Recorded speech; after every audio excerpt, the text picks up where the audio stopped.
talk. Now, the following is a paid program and does not necessarily reflect the views of WSIC.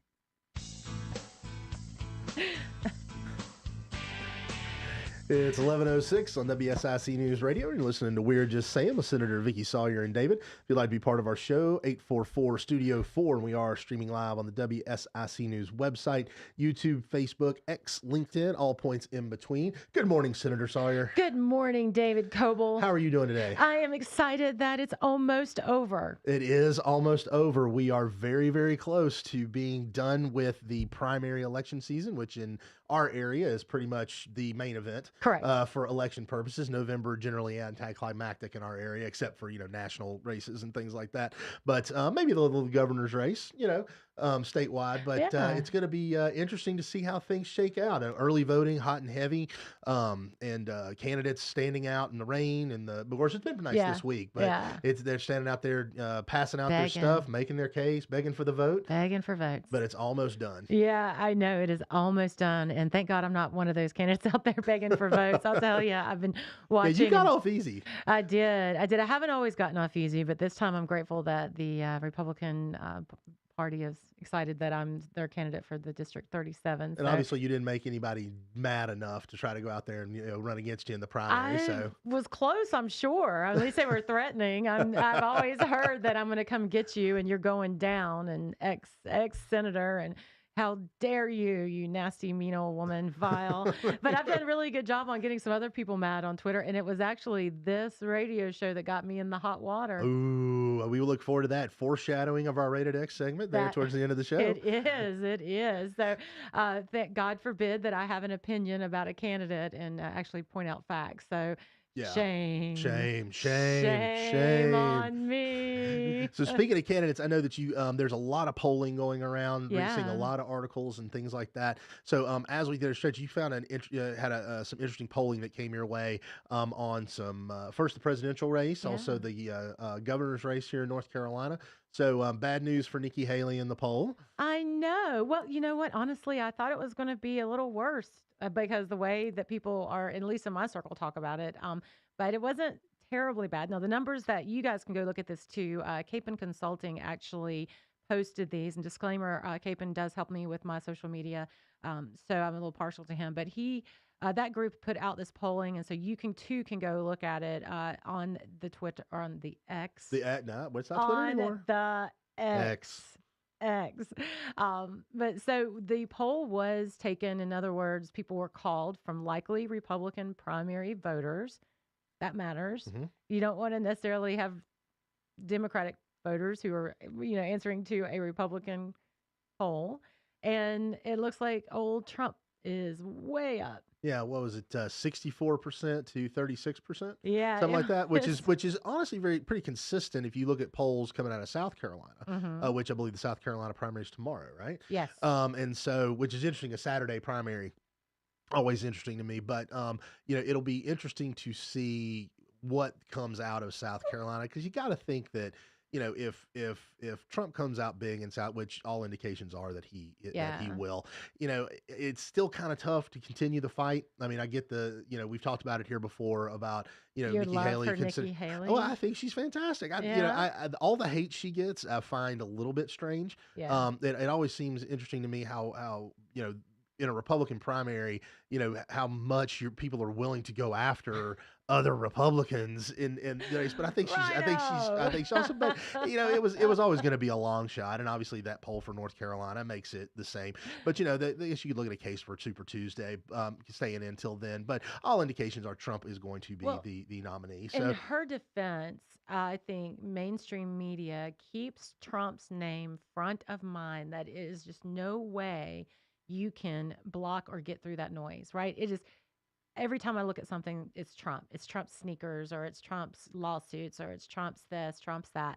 And you just really can't get your voice heard, even though she has had some success on the debate stage and, a couple of interviews. She's done very well and held herself very well. It's just a Trump party right now. It is. Well, and I think that, honestly, I think that all of the people who have been suing Trump the attorney generals and everything like that who have sued him and everything like that. Really, I mean, they really ought to be in-kind contributions Yes. to the Trump campaign, Yes. because the only thing it has done is not only solidify his his support, but also brought a lot of people into the fold that are just like, look, this is fundamentally unfair. I might not be inclined to agree with Trump or like Trump or anything like that as a Republican or whatever, but I see them doing these things, and somebody steps back and says, wait a second, this isn't right. That's Right. not fair. I know. And so it's like, so yeah, I'm going to support him because, all you people are going after him. This ruling that came down against him in New York, 300 and some odd million for there was no crime. There was no crime. There was no crime. I mean, you You literally had a judge look at people and say, well, yeah, the bank that you valued your assets for and came in and said, we were okay with the valuation, and you paid back early, you paid on time, and even said, if he ever wants to do business with us again, we will gladly do business with him again. A judge still decided, oh, no, that the tortured logic that, well, they lent him this money based off this valuation, which meant less money to lend to other New York businesses. Ergo, there were victims of the crime, so therefore you have to pay the state $340 million. It's tortured. It's ridiculous. And the fallout from it is like you have a bunch of investment people and things like that saying, we're not going to do business in New York anymore. Well, you know where they can come. They can always come to North Carolina. They We can don't do come those to kind of things in Charlotte. North Carolina. No, we do not. And Charlotte is the second largest banking hub in the United States, and we will welcome them. I hear we have some vacant office space downtown. That Quite a bit, we yeah. will happily. So you guys, if you're listening to this little small show that only serves Iredell County and North Mecklenburg, and for some reason you happen to come on down, connect with my office, and we will happily get you in touch with the folks that you need to move away from that oligarchy. Yes. In New York. Your taxes will be lower. Yeah. Your business environment will be more favorable, and our people will not sue you for the kind of crap that you've seen in New York. Absolutely. So now that we talk about that, I guess another kind of like that came out of this poll is the governor's race. So it seems like, interesting enough, Mark Robinson's still solid with 53% of the choices for the likely Republican voters. But Dale Folwell who has actually gained the endorsement of Saine, the state employees group, and the News and Observer, which I wonder if if it was very hard for the News and Observer to actually write an endorsement of a Republican. I was shocked. My guess is they had ChatGPT write it, because I doubt anybody on staff there could have actually written it. Was there like tears in the keyboard as they were typing through? Like, can't believe I'm sure. I'm just kidding. I'm kidding, News and Observer. I'm kidding. I'm not. I'm not. You can make it. I'm not. It was just interesting to see that he had gotten the endorsement. I know, obviously, in a Republican primary, so that's kind of where they landed. But 29%, which is getting close to that. Well, not really close, but I mean, if Dale continues to gain steam on this, then it looks like we could go to a runoff. But I don't know. I mean, I keep saying that it will, but maybe that's just me trying to put some spice into the race. I think that if Bill Graham was not in it, that 18% he's pulling, I think is going to be, I think the amount he's pulling is going to keep it from a runoff. Yeah. Because Mark Robinson has a solid base of support that's well into the upper 30s, low 40s. And, runoffs only come if nobody gets over 30. Yeah. So I would be shocked if we went in any kind of runoff there. I mean, it would be interesting to see. Yeah. But I think Bill Graham's playing maybe a little bit of a spoiler there. Yeah. In that you could feasibly see Dale Folwell maybe make a move and actually win that, but I'm not sure we can get to you'd probably need one more person in the race. Yeah. So you know who's a good person to ask about this? Who? A guy that's kind of a big deal. Real. Representative Jason Saine. Yes, Representative Jason Saine. He will be calling in our next segment. You're listening to We're Just Saying. Stay with us. We'll have more of We're Just Saying with NC Senator Vicki Sawyer after this short break on 105.9, 100.7 WSIC. Well, a bit of a damp start to our Friday. Most of our rain is over through the morning commute, but a shower could linger even into the middle of the day or early afternoon. We're still comfortable with low to mid 60s for this afternoon. Chilly weekend on the way, though. Extra clouds, a sprinkle, or even an isolated shower, mostly staying in the 40s for our Saturday. Much better, though, with sunshine and mid 50s to round out the weekend on Sunday. That's your forecast from the WSIC Weather Center. I'm meteorologist Chase Myers.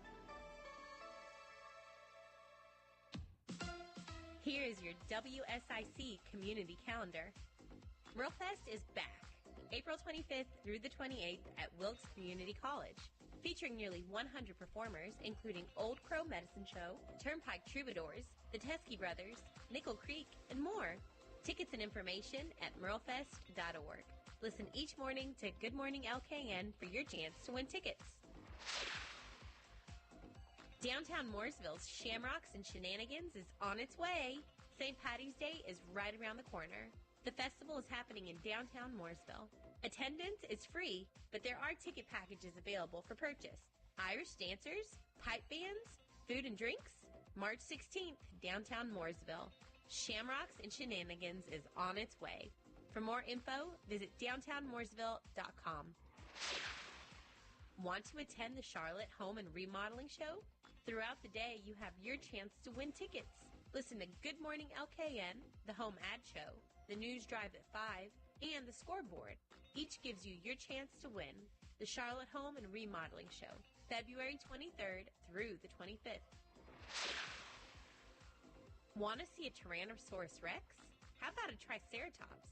Dinosaur World Live is coming to Kane Center for the Arts Friday, March 29th. That's not the only fun family adventure coming to Kane Center for the Arts. Dinosaur World Live, Friday, March 29th. For tickets and to see the entire spring lineup, visit canearts.org. That's CAINarts.org. Have an event you would like to tell people about? Yard sales, estate sales, and everything in between? Visit WSICnews.com and click on events to submit your event today.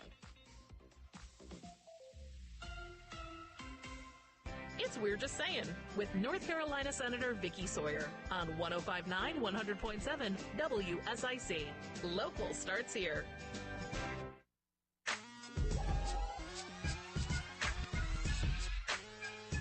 Welcome back to We're Just Saying on WSIC News Radio with Senator Vicki Sawyer and David.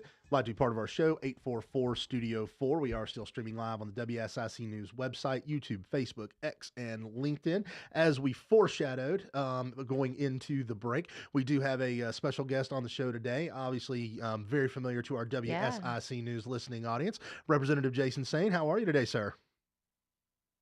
Man, I am doing fantastic. When I checked the video feed earlier, I saw you were representing UNC Charlotte very well. So kudos to you for that. Go Niners. Incredible basketball team running right now. I know you both are Niners, so go Niners. Go Niners. And it's great to be on with my good friend, Senator Vicki Sawyer. I'm actually thrilled today to talk to you guys. It's been a funny week. If you watch Twitter and see all the armchair quarterbacks and prognosticators and radical rights and crazy lefts. I mean, what a time to be alive. Yeah. It is in the home stretch. It really is. It just makes you sit back, proud to be American. I tell you what, when you can go out and see these. But Jason, obviously, you as a key leader inside of the North Carolina legislature, key leader inside the Republican caucus, you're keeping track of races all across the state, not only in your local area. You, of course, are fortunate enough not to have a primary going right now because you are just so beloved there in the great county, in great Lincoln County. But talk a little bit about sort of how you are seeing things shape up for, Republicans overall in races across the state, from a North Carolina House standpoint. I know you're keeping track of the Senate, but what are some of the trends you're seeing and sort of, prognostications you might make about the coming primary? Yeah, no, well, so Senator Sawyer, I can't call her Senator Sawyer. It's just Vicki. It's just Vicki. Vicki was spot on a while ago when she's talking about this gubernatorial race. I mean, it has really started to become a race, right? So, I'm a primary voter, like a lot of your listeners, and I'm getting the mail. I've seen some, quite frankly, some pretty good hits on the front runner, which is Lieutenant Governor Mark Robinson. I'm not telling you who I'm voting for, but it's interesting, and I've got friends in the race, right? So friends, plural. But you look at that, and I think Bill Falwell is starting to land some punches, right? And it's curious too to watch what the lieutenant governor has now started doing. He's endorsing all these races, and the problem with that is he's endorsed against incumbents. That leaves some hurt feelings. So if he were to win the primary, and then let's assume he wins the governor's race, then he's got to go deal with the legislature that he's quite frankly put his thumb on the scale for some of these folks, and that's going to be an interesting thing to see how that plays out. Should he win the primary? But this 30% measure is something to watch because with arguably low turnout because Trump doesn't have a race. It's really not an interesting presidential primary, which was kind of the intent of moving it up to March on presidential years anyway. So there's not as much interest in that. So it's really who's got the better ground game, right? It's not really about endorsements. It's not really about any of it. It's not who's winning the Twitter wars. I fought the Twitter wars and the Cold War and the Cola wars, and I still think Coke won. But nevertheless, all that's a bunch of noise. It's who's going to the polls. And so that 30% threshold and a lot of these primaries where they're kind of, you got so many people running and so many people that have been around for a while politically, it could get interesting. Now, I like Vicki, could just be, hoping it's more interesting because I'm a student of politics and I'd like to see it be more interesting. But I do think that things are starting to shake up a little bit. You're looking at the lieutenant governor's race. We got, friends all over the place in that. I trend toward three of those folks who were all good friends, Deanna Ballard, Jeffrey Elmore, and Hal Weatherman. I think those are the three leaders, and that could be wrong, but I think that's what's happening from the people, at least I talked to in Lincoln County. That seems to be where they're falling. Deanna being a Lincoln County native, Jeffrey being Wilkesboro close by, and Hal's been, all over in North Carolina politics for a long time. So I won't dare guess what's going to happen there. My guess is, other than to say it's probably going to be a runoff. That's a little tougher because there's so many people in. You go down ballot, you've got some other races that are interesting. My friend Jeff Tart has got a interesting race for auditor, but there's other folks that I know that I'm friends with. I've endorsed Tart, but Dave Bullock's a good guy. I mean, you just got so many people and with so little interest. In I shouldn't say little interest, but little turnout so far. It's really hard to guess. And then you get to the state house races. There in Iredell, you've got Jeff McNeely has a primary race that's going on. Galena has been, a pillar in the community, and Jeff's been a long-time county commissioner, and then serving the state house. So that one gets close. And there's not a lot of accurate polling going on in these smaller races.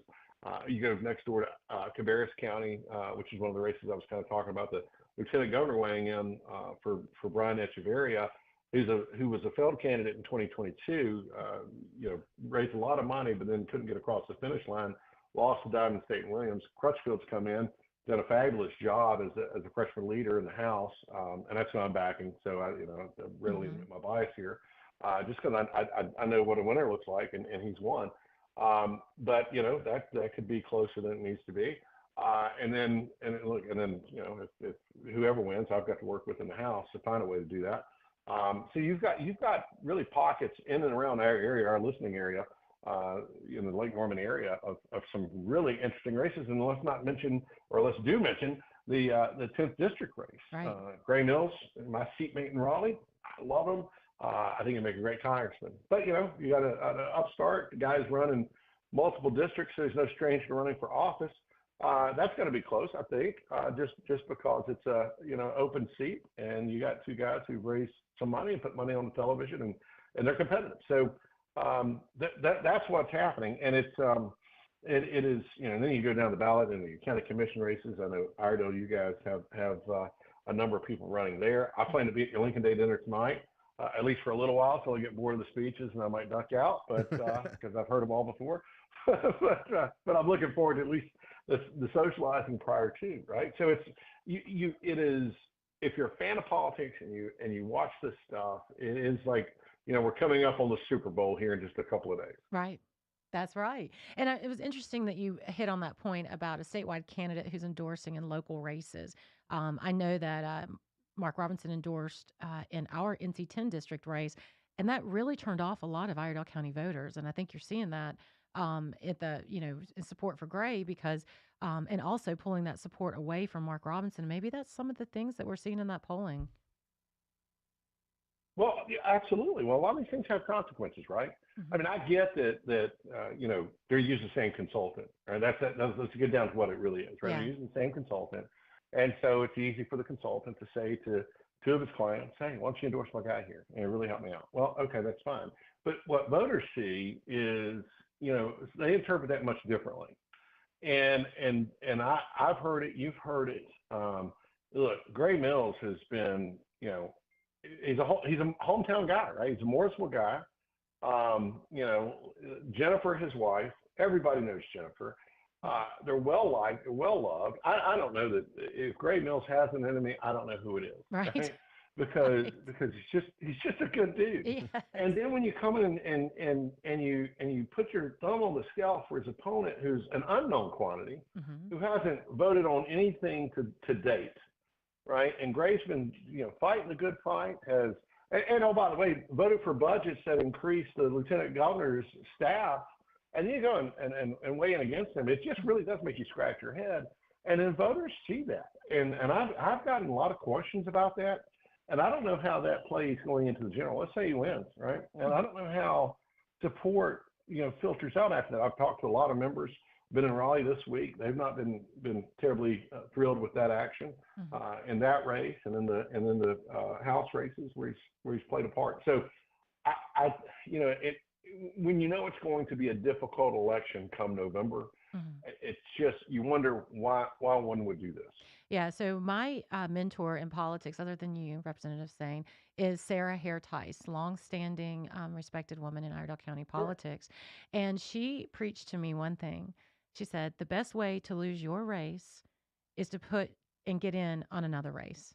And I have taken that very seriously. And I think that's where Mark Robinson is looking at if he continues to endorse in these competitive races against sitting House members. Yeah, well, and look, let's not miss the elephant in the room, right? I mean, there's some statements out there, things have been said. I was sitting with a group of Jewish businessmen in Charlotte. We had been working on some anti-Semitic education opportunities in the city of Charlotte and university, and we're having dinner that night. And these are all guys I've known for a long time, and they're Republicans. And legit asking the question to me, like, hey, tell us about this, these statements that have been made. What's your take on it? And look, I said, look, I don't know the full extent of what's been said. I know the guy, like the guy. He, to me at least, he's been fine to work with. But that's hanging out there, right? And then when you take an endorsement, right, you a lot of times take their baggage too. Right. And so that's going to, as that goes into the general election, it could as much weaken a candidate as it might strengthen them in a primary. It could also be weakening them into the future. So, it's I don't go out for me personally when I do have opponents try to get a bunch of endorsements because they are problematic. It's while some people may love that person, there's probably still a pocket of people who don't particularly like them. So it kind of goes both ways. Now you and I both have endorsed Catherine Truitt running for superintendent. Love the job she's done. I've seen this smear campaign over the last week. It's been nuts, and it's all a bunch of lies. But here we are. Thank you for saying that, because that's been the fun on Twitter. And so thank you for uniting with me in your love for Catherine Truitt. So, Representative Jason Saine, always a pleasure to hear from you. Thank you for calling in, and keep us in mind whenever you have some additional insights on the election. You're always welcome on this show. Absolutely. Well, love talking to y'all. Take care. Take care now. You're listening to We're Just Saying on WSIC News Radio. We'll be right back.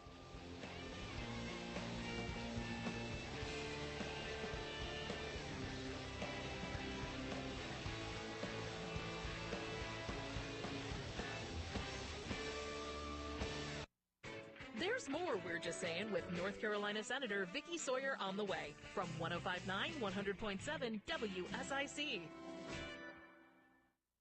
Well, a bit of a damp start to our Friday. Most of our rain is over through the morning commute, but a shower could linger even into the middle of the day or early afternoon.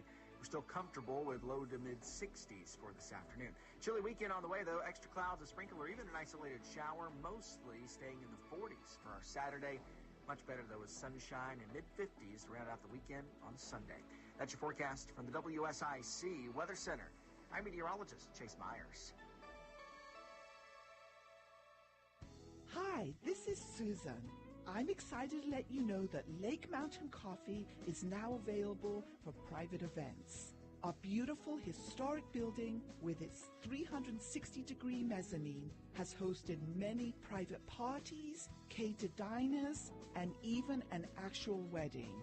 Please contact Andy at 704-252-1886 for more information. Thank you so much.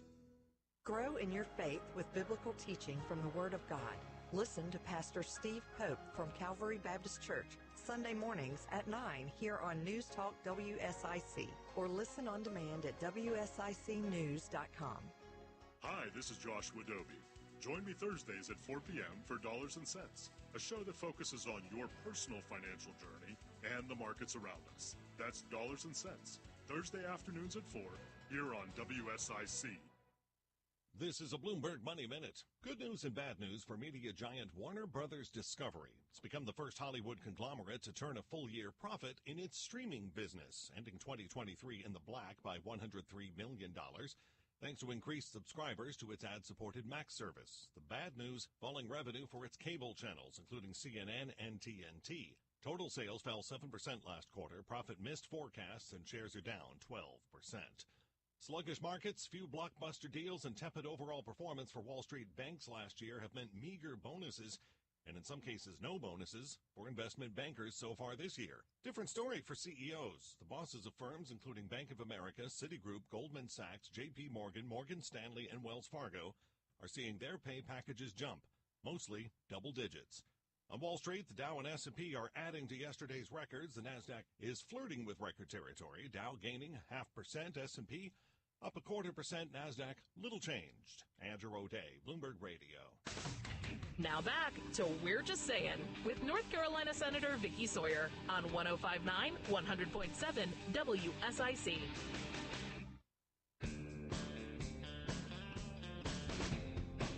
Welcome back to We're Just Saying on WSIC News Radio with Senator Vicky Sawyer and David. Glad to be part of our show, 844 Studio 4. We are still streaming live on the WSIC News website, social media, YouTube, Facebook, X, LinkedIn, all points in between. Great insight. Always love hearing from Representative Jason Saine, but a lot of really cool insight there about, sort of the nature of politics in North Carolina and endorsements, especially because, you've talked about it before. Endorsements are problematic. And, Yeah. And I think what we're seeing right now, as Representative Saine pointed out, we're seeing that in a couple of races right now. Absolutely. And now we do a lot of times on the show talk to other electeds and other people who are in the political sphere or in our bubble. But today I wanted to invite someone on the show that is a primary voter who has voted probably every primary that I can remember, and resides in North Iredell as a farmer.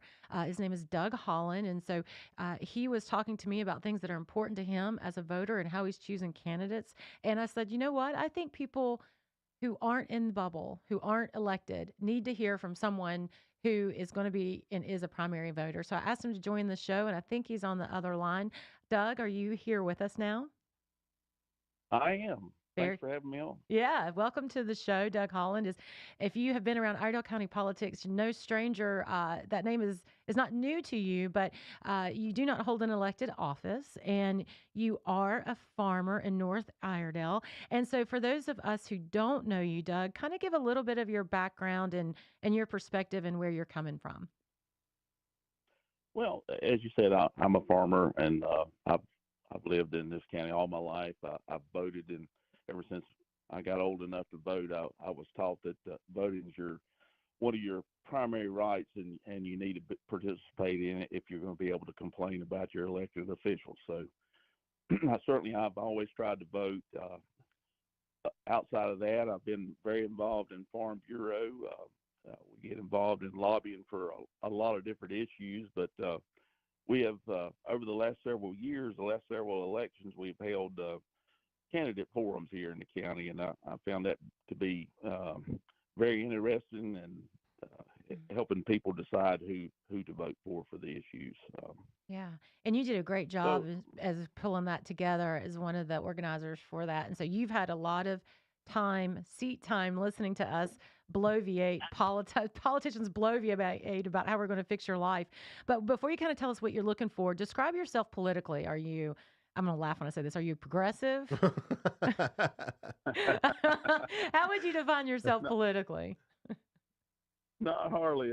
I would define myself politically as conservative. I agree. Progressively conservative, Yeah, probably. yes. Yeah, Yeah. progressively conservative. Yeah, I think it's to the right of Attila to Hunt on some things.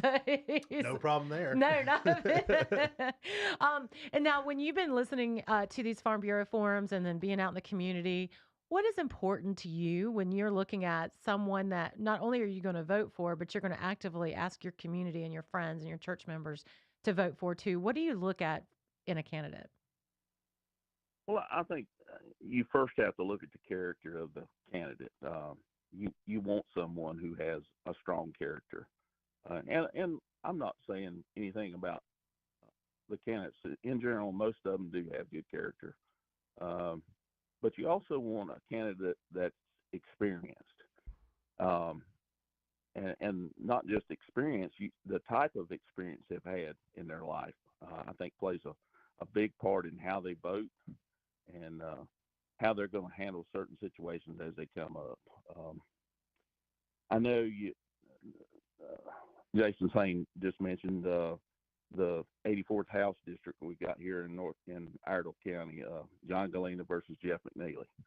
I think this race kind of makes you look at how to vote for a candidate more than a lot of different races we have right now. On one side, you've got an experienced politician. On the other, you've got a guy that's never held a political office. And, I know both of these gentlemen personally. They're good guys. I think they got good character, both of them. Mm-hmm. But, in our forum, you could tell a lot of difference in how they answered the questions. It's no secret, Mr. Galena has made an issue of Representative McNeely not reaching out to local officials. One of the issues he raised was the bill, and I know you supported it, but was how our Board of Elections are chosen here. Mm-hmm. He has said that Representative McNeely didn't reach out to local officials. Well, on the other side of that, he's made an issue of how that's being chosen, but the bill actually improved it a lot over our previous way we did it.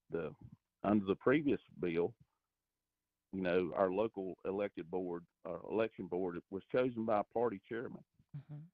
That's not someone elected by the voters. It's elected, it's someone chosen by a handful of people. And on the state level, it changed it from being largely controlled by the governor. Whichever party's in the governor has a majority on both of those boards. So the new bill changed all that.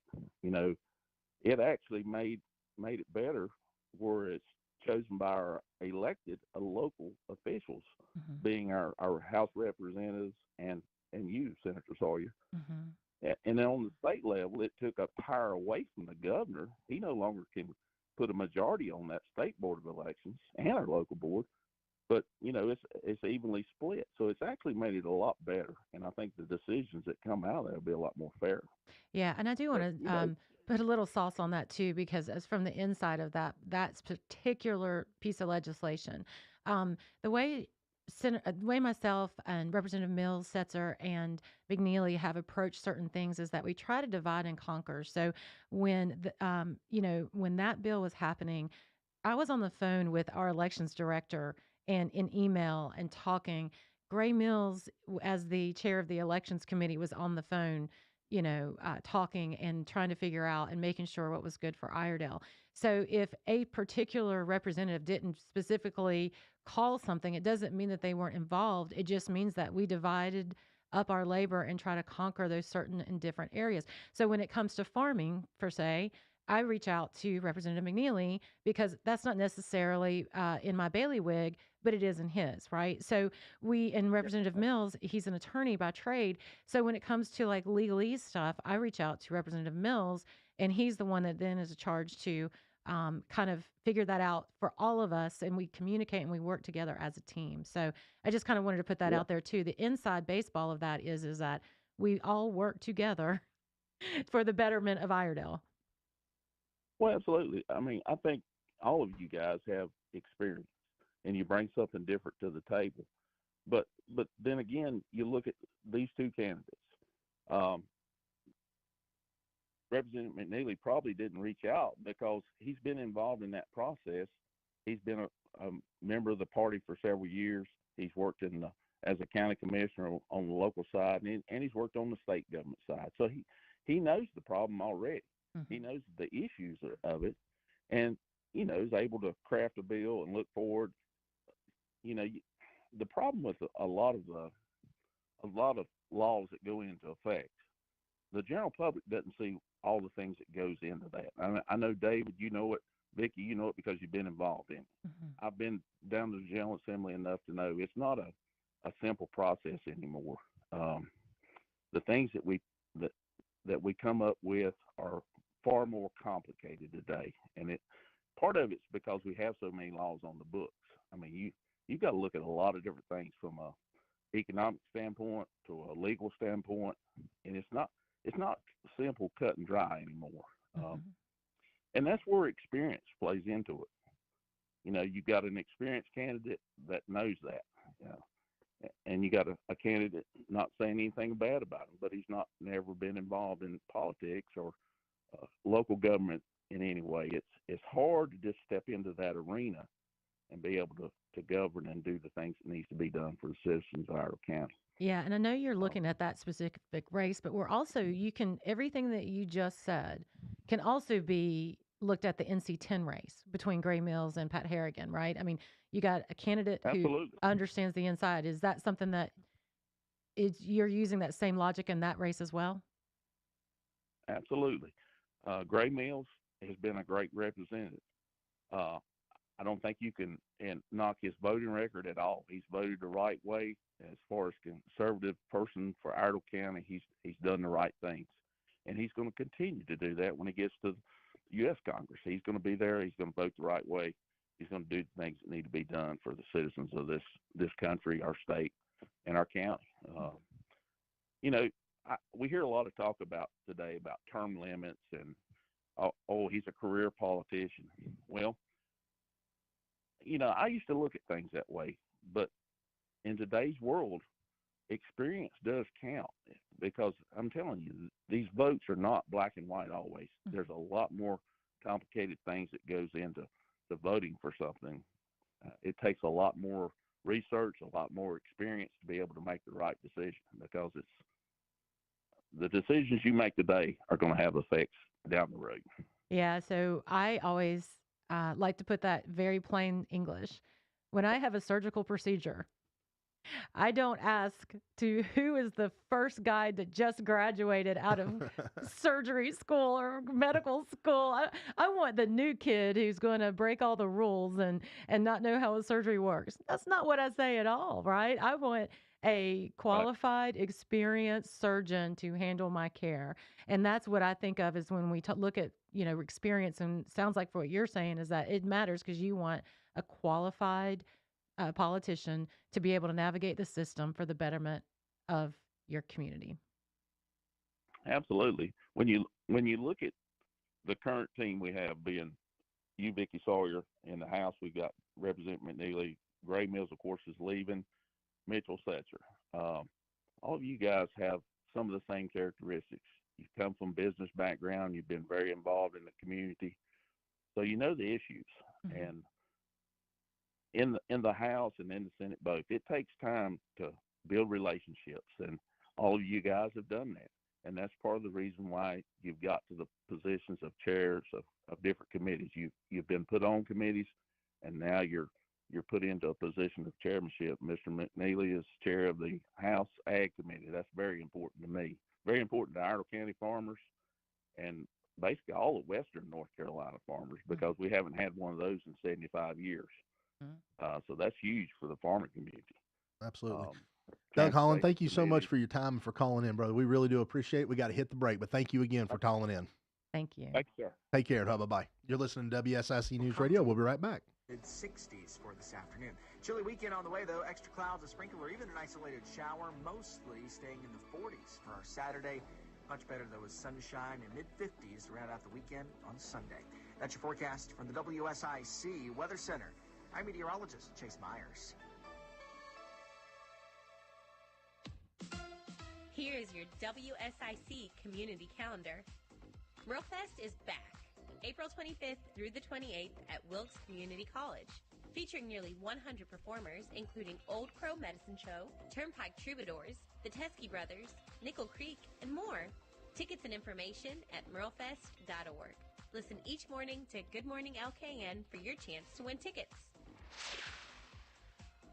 Downtown Mooresville's Shamrocks and Shenanigans is on its way. St. Patty's Day is right around the corner. The festival is happening in downtown Mooresville. Attendance is free, but there are ticket packages available for purchase.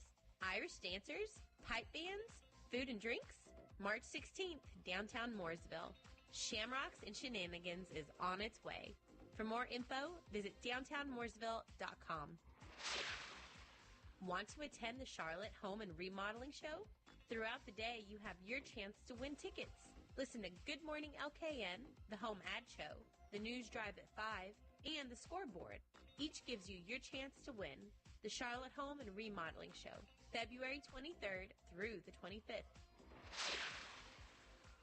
Want to see a Tyrannosaurus Rex? How about a Triceratops? Dinosaur World Live is coming to Kane Center for the Arts Friday, March 29th. That's not the only fun family adventure coming to Kane Center for the Arts. Dinosaur World Live, Friday, March 29th. For tickets and to see the entire spring lineup, visit canearts.org. That's CAINarts.org. Have an event you would like to tell people about? Yard sales, estate sales, and everything in between? Visit WSICnews.com and click on events to submit your event today. It's We're Just Saying with North Carolina Senator Vicki Sawyer on 105.9 100.7 WSIC. Local starts here. Welcome back to We're Just Saying on WSIC News Radio with Senator Vicki Sawyer and David.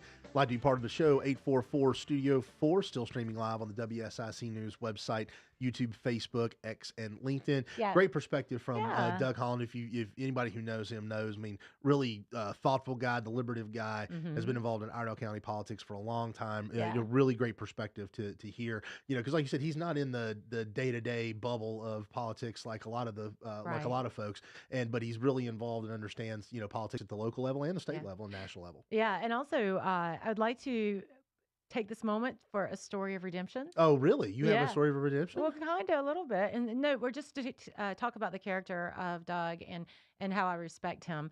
Because when I first met Doug, do you remember when we first met Doug? I do remember when I first met Doug. His shining face was on a negative mailer against me in my first primary. And I love reminding him of that all the time. But I'm sure that you do. I know. But, he wanted experience. So I would bring that up because at that point I was unexperienced and my opponent was experienced in Raleigh and had been there for 17 years. And so this is a credit to Doug that this is something that he has always looked at when he is choosing his candidates. And I'm glad that he was wrong on that one. I made it through. Well, I always appreciate people that are consistent and stand by their convictions. Yeah. And I think that's something to be commended. Right. And obviously it worked out in this instance. It may not have, right? I mean, you could have been a crapshoot. You may not have been able to get down there and do well, but you did, which is good. You've done well for Iredell County. And what you've seen is Doug stays consistent, and is a supporter. But it's interesting to me, we talk about the career politician thing, right? And I think Doug raised a great point of, you want people who are experienced, but like, what is the threshold to become a career politician? Like, how long do you, because like once you're elected, you are now a politician. You have a career as a politician. So how long can you serve before you're you're not a career politician? Like, how many terms is it? Is it one term? Is it 2 terms? I mean, like, I've always been fascinated by, okay, what's the threshold? Okay, if you're going to tell me you don't like career politicians, okay, what's your threshold? When is it okay for me now not to be a politician? Because I don't want to be a career one, mind you. Yeah. So what's my threshold? How many years can you just give me what my threshold is? I don't know. That's a great question. I was trying to think of something quippy back to say, but if we look at any other career? Like you have a career? I mean, but you changed your career. So now are you a former career banker? I guess so. I Right. mean, of course, I don't know if I ever qualified as an actual banker. I worked at a bank, but I don't Oh, think I never got to they never let me handle the money. money. You They didn't get never to like, handle the well, for a money? long time when I've told people I worked for a bank, they were like, "Are you like a teller?" I was like, "Well, no, I'm not at all. I couldn't make change if I tried." David doesn't do math. No, David does not Not do do math. math. But Yeah. I think it's ultimately a fair question to ask. It's like, look, you want, and you think you brought it a great point. Do you want the kid that's fresh out of medical school operating on you, or do you want the guy that's been doing it for 20 years? Yeah. Because there's something to be said for that. Right. And the legislative process, and I think Doug pointed this out as well, is not a simple process. It is a Mhm. complicated process of building relationships, building coalitions, working through bureaucrats, and Mhm. trying to come to a sensible solution you can actually get enacted into law. It is Right. painfully slow to get these things done. You do not have the ability to craft those relationships, understand the legislative process, build your credibility in the span of one term Right. or two terms. It takes you at least two terms before you even have remotely the capability to be effective in Mhm. Raleigh, because you don't have seniority. You have a people who have been there for a lot longer who have no need or reason to listen to you because they understand the process. They have accumulated the relationships. They have established the credibility to do the job. That can Mhm. only take place through experience and through time. That's right. And if you just want somebody new going in every single time, you're just asking for problems. Well, you're asking to turn your government over to lobbyists and to the staffers. And we've talked about that before on our show. If you continually change over your electeds and they don't have that institutional knowledge and the power that goes along with that institutional knowledge, and you continue refreshing that, then staffers are going to be the ones who control the entire process along with the lobbyists. So experience matters. It absolutely does. Speaking of following up, we've been Experience. doing, speaking of experience, you've been having experience with the DMV, got the Oh, oversight committee hearings that are joy. getting ready to come up. So what's going on with the DMV? Well, when you guys send emails asking for help with the DMV, I want you to know not only do we try to get them to help you, we are listening and understanding of those things. And we are going to do a joint legislative oversight committee. And that means that we are going to put these questions that you have asked in front of the secretary or sorry, the commissioner of the DMV, also with his top management of the DMV. And we're going to ask those questions like, why has it taken 10 years and $90 million and you still are using a 60-year-old programming? Right. Why is it that um, we continue to invest, but yet you are not using the tools that we have give you in order to modernize or in order to deliver better service?